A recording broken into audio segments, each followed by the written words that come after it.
नमस्कार। द देसी अड्डा पर आपका स्वागत है। मैं हूं राकेश तिवारी।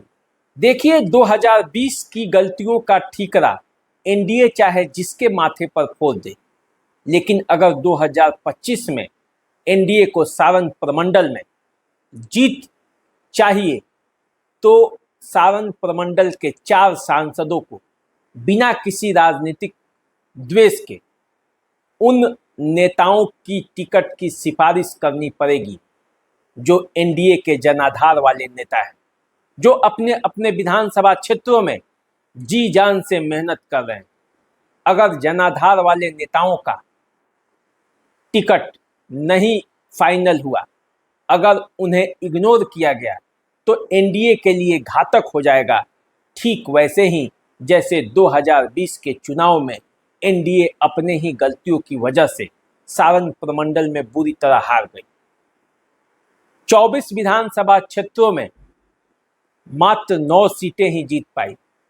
अब जब 2020 का चुनाव है, अब जब 2025 में विधानसभा का चुनाव है और सारण प्रमंडल एनडीए के टारगेट पर है, सारण प्रमंडल में एनडीए के 4 सांसद हैं, 4 सांसद मिलकर केवल 9 सीटें जीते, इससे बड़ा दुर्भाग्य एनडीए के लिए क्या होगा कि उसके सांसद जब चुनाव जीतते हैं तो बड़े बड़े वोटों के अंतर से चुनाव जीत जाते हैं।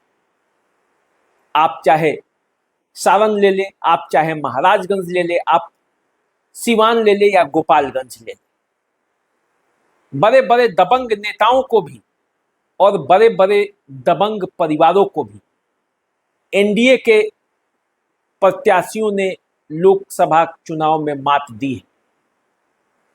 पिछले बार भी दिया, उससे पहले भी दिया। प्रत्याशी भले बदल गए हों, लेकिन परिणाम नहीं बदला।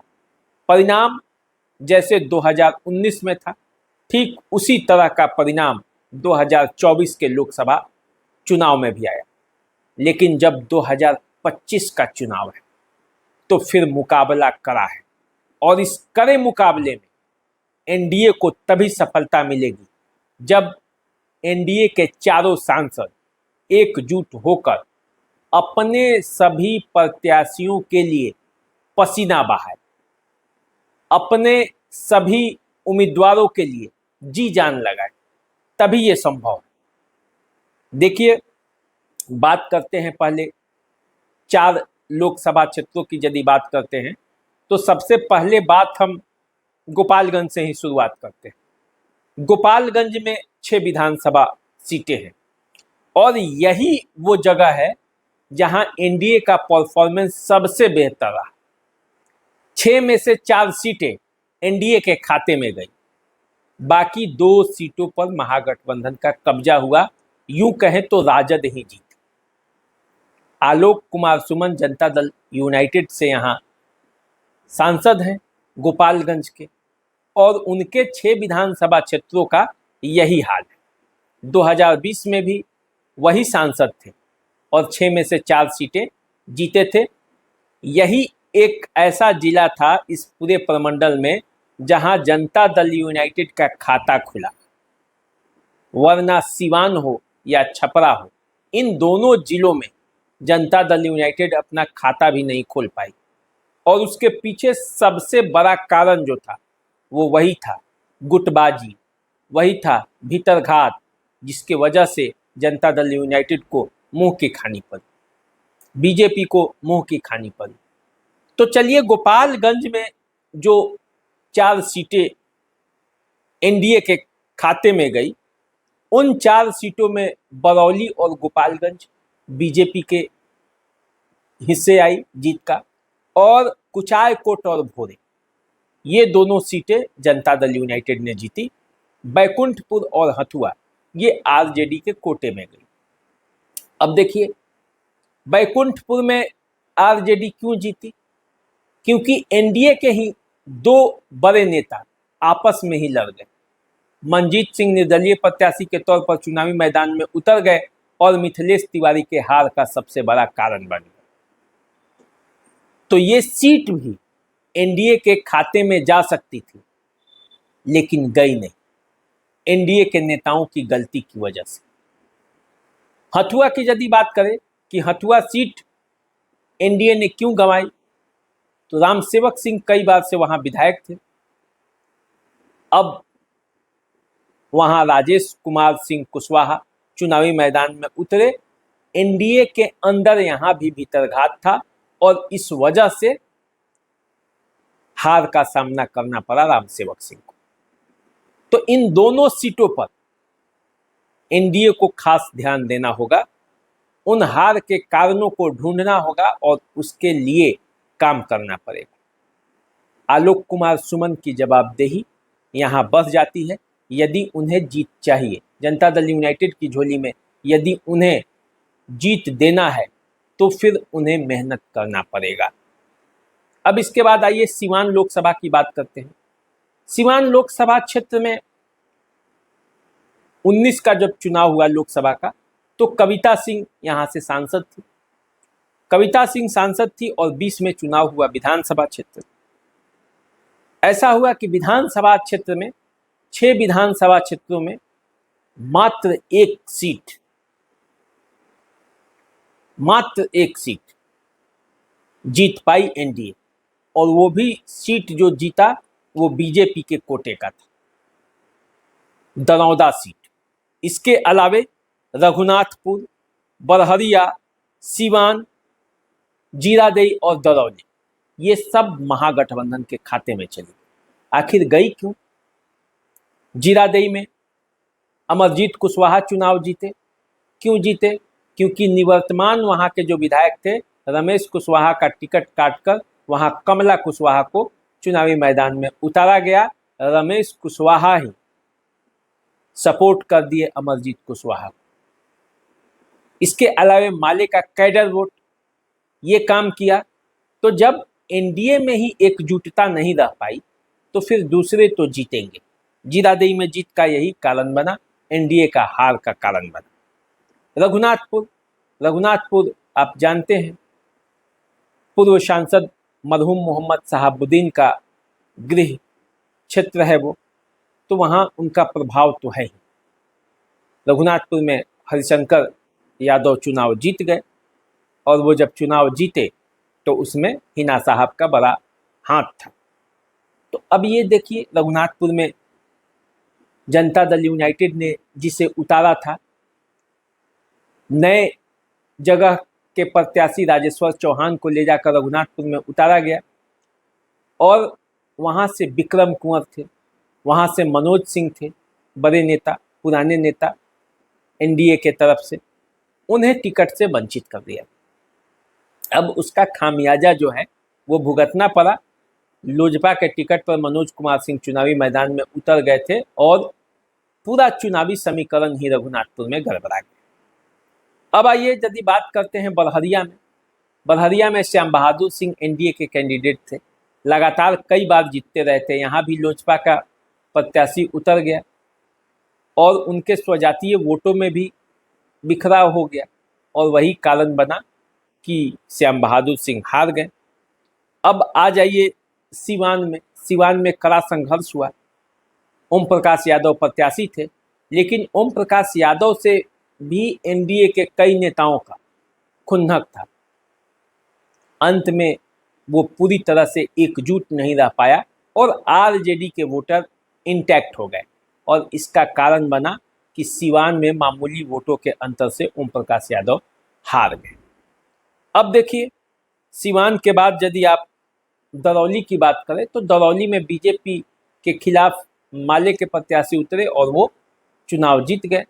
दरौली में भी गोलबंदी हो गई और एनडीए के कार्यकर्ताओं में वो जोश नहीं भरा, जिसकी वजह से दरौली की भी सीट हारनी पड़ी एनडीए को। कविता सिंह वहाँ की सांसद थी, लेकिन उनका प्रयास भी काम नहीं आ पाया। अब इस बार विजय लक्ष्मी कुशवाहा है वहाँ से, और उनके कंधे पर जिम्मेवारी है अपने कम से कम 6 विधानसभा क्षेत्रों में पार्टी के प्रत्याशियों को जीत दिलाने की। अपने 5 विधानसभा क्षेत्रों में जीती, रघुनाथपुर को छोड़कर सभी विधानसभा क्षेत्रों में लोकसभा चुनाव के दौरान जीती हैं वो, और इस जीत की वजह से उनका दायित्व भी बनता है कि जो प्रत्याशी हों उनको जीत दिलाए, उनके कंधे पर ये जिम्मेवारी है। अब आइए महाराजगंज की बात कर लेते हैं। महाराजगंज लोकसभा क्षेत्र के 6 विधानसभा क्षेत्रों में से 2 पर एनडीए का कब्जा हुआ। तरैया और गोरियाकोठी दोनों बीजेपी ने जीते।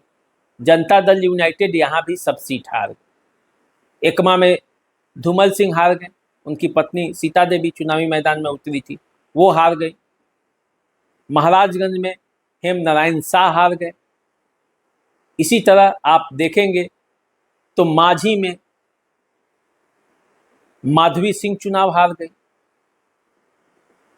तो जनता दल यूनाइटेड ने जितने प्रत्याशियों को चुनावी मैदान में उतारा था वो सब हार गए। वीआईपी के कैंडिडेट वीरेंद्र ओझा बनियापुर में हार गए। तो महाराजगंज में भी एनडीए की स्थिति कुछ अच्छी नहीं रही और जनार्दन सिंह सिग्रीवाल की लोकप्रियता भी कोई काम नहीं आ पाया। इस बार फिर वो जीत गए, सांसद हैं, उनके कंधे पर जवाबदेही है कि जो गलती 2020 में हुआ था क्या वही गलती इस बार भी होगा या उसे सुलटाने का प्रयास किया जाएगा। यदि मामला सलट गया, एनडीए के आपस के जो नेता हैं, आपसी नेता हैं, यदि उनमें तालमेल बैठ गया तो फिर कोई हराने वाला नहीं होगा। चलिए अब बात सारण की कर लेते हैं। सारण लोकसभा क्षेत्र पर लालू यादव की सबसे ज्यादा दिलचस्पी रहती है। इस क्षेत्र से अभी सांसद राजीव प्रताप रूडी हैं और पिछले चुनाव में उन्होंने लालू यादव की पुत्री रोहिणी आचार्य को पराजित किया था। अब 2025 का चुनाव है तो इस सारण लोकसभा क्षेत्र के 6 विधानसभा क्षेत्रों में भी जोरदार मुकाबला है। 2020 के चुनाव में सिर्फ 2 सीटों पर यहां से एनडीए को जीत मिली थी। वो सीट थी छपरा और अमनौर। अमनौर में तो राजीव प्रताप रूडी ने प्रत्याशी बदलकर चुनावी जीत हासिल की थी। 4 सीटों में सोनपुर, मढ़ौरा, परसा और गरखा, इन 4 सीटों पर आरजेडी का कब्जा था। मढ़ौरा में जितेंद्र कुमार राय जनता दल यूनाइटेड के प्रत्याशी को पराजित कर दिए। परसा में छोटे लाल राय ने चंद्रिका प्रसाद यादव को पराजित कर दिए। सोनपुर में विनय सिंह चुनाव फिर से हार गए और गरखा में पहली बार चुनाव लड़ रहे सुरेंद्र राम ने ज्ञानचंद माझी को पटक दिया। अब इस बार फिर चुनाव है तो राजीव प्रताप रूडी को सारण में अपनी रणनीति बनानी होगी और जिस तरह से इन प्रत्याशियों ने लोकसभा चुनाव में उनकी मदद की थी उसी तरह की मदद राजीव प्रताप रूडी को भी इन प्रत्याशियों को करना पड़ेगा जो भी चुनावी मैदान में उतरेंगे। तो एक तो एनडीए के इन चारों सांसदों को राजनीतिक विद्वेष से अलग हटकर जमीनी कार्यकर्ताओं को चुनावी मैदान में उतारना पड़ेगा जिनका जनाधार हो।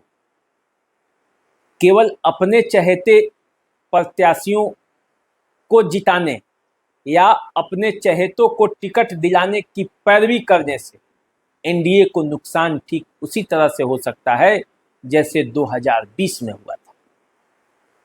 तो एनडीए को अगर 24 सीटों में सफलता पानी है, परफॉर्मेंस को अच्छा करना है, तो फिर उन्हें मेहनत करना पड़ेगा। जो 4 सीटों पर जीत कर एनडीए यहां से लोकसभा जाती है उन 4 सीटों के सांसदों को मेहनत करना पड़ेगा और अपना दमखम दिखाना पड़ेगा।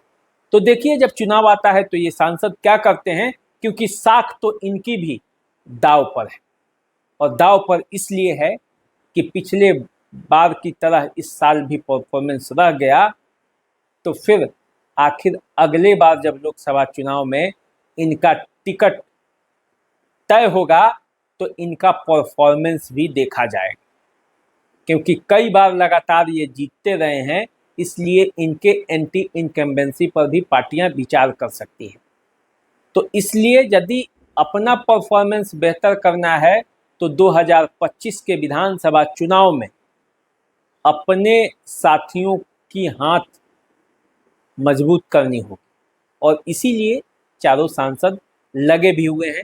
तो देखिए आगे क्या होता है। जब 25 का चुनाव की रणभेरी बजती है, टिकट मिलता है, तो पता चलेगा कि आखिर वास्तव में इन सांसदों की मानसा क्या है और किस तरह से ये अपने ही दल के नेताओं की मदद में अपना कंधा लगा रहे हैं। तो चलिए आप हमारे साथ बने रहिए, देखते रहिए द देसी अड्डा। चैनल को सब्सक्राइब कर लीजिए, फेसबुक इंस्टाग्राम पर मैं फॉलो कीजिए। अभी दीजिए इजाज़त, नमस्कार।